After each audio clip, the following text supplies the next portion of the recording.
Hey guys, I got a quick review here of the HardHeadVeterans ATE Bump helmet.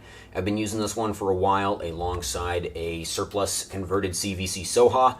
We can talk more about that and some other helmets some other time, but I wanted to say a few things about this one specifically. So this is a bump helmet, it has no ballistic protection, and it's one of the cheaper bump helmets on the market, at least as far as ones from major manufacturers go, that are not questionable Chinese airsoft tier. I think this one is probably also made in China, just like a lot of HardHeadVeterans stuff, but they seem to be slightly more reputable than your average eBay reseller.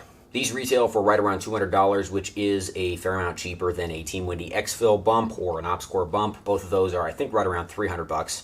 So as far as bump helmets go, this is kind of an entry-level to mid-range option. First, we're going to talk about how this one is configured so you know which parts actually came on it from the factory and which ones do not.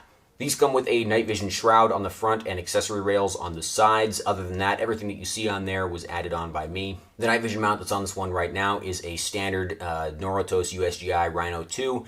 However, it's got the Mod Armory dovetail conversion. The counterweight pouch is a TNVC Mohawk.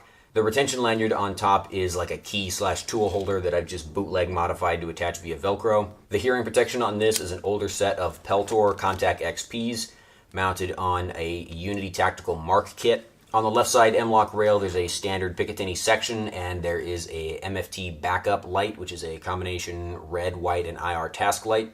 So let's start with the pros of the ATE Bump. Number one is that the pad arrangement is pretty comfortable. It takes a little bit to figure out how to set it up. It's kind of an unorthodox pad arrangement.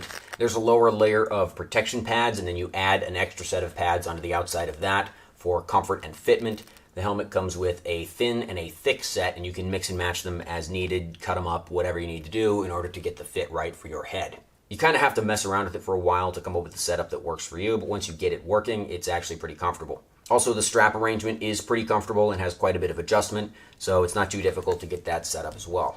The NV shroud on the front is the 3-hole design. It's made out of aluminum. I am a little concerned with how well it will hold up to abuse over time. However, it is replaceable, unlike the plastic integrated shroud on an OpsCore bump. The biggest letdown of the ATE Bump is the side rails because of the M-LOK design, which as it turns out is a really bad idea for helmet mounting accessories. They aren't the first company to do this. M-Tech uses M-LOK rails on their helmets as well. I haven't seen the execution of those, so I'm not sure how they maybe differ. The issue with the ATE M-LOK rails, however, is that they're essentially blind. You cannot see the position of the T-nut when you're installing M-LOK accessories. And that's extremely crucial to an actual M-LOK rail like you might find on a rifle.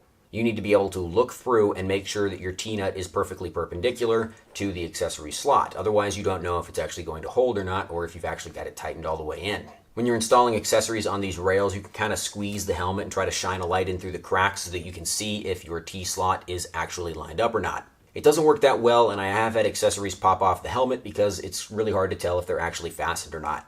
When I first set this up, I used a set of MSA Swordens, and I used the HardHeadVeterans adapter kit for that. They sell a hearing protection adapter that is either arc rail or M-LOK compatible. They also have their own version of the Unity Tactical Sarah kit, which is sort of a retrofit for Swordens that allow them to be more easily helmet mountable. Those are so much work to install, and they don't work particularly well, so I really wouldn't recommend Swordens for helmet mounting at all. The HHV hearing protection adapters are low profile, and they do seem to work pretty well. However, I don't really trust them as much as I trust the Unity Mark. They just don't seem like they're quite as robust. The task light that I have mounted on the helmet right now is on a standard Magpul M-LOK Picatinny rail section. However, for whatever reason, it does not really fasten into any of the rail slots on this helmet. No matter what I do, it's always a little bit loose, and one of the T-nuts will just never rotate fully into position. HHV sells their own little M-LOK Picatinny rail section, which is extremely difficult to install due to the blind M-LOK holes and just the design of the rail section itself. Since normal M-LOK accessories don't seem to attach properly to these rails, I'm probably just going to have to switch back to that and deal with it. Most of the difficulties I've had with the ATE Bump are just in the setup. It takes a long time to get the pads configured, and it takes a lot of work to get M-LOK accessories onto the rails. However, once I actually got it configured, it's not giving me any problems. I've been using it for a while, including some shooting and some hiking, and it is comfortable, stable, and it seems to do the job.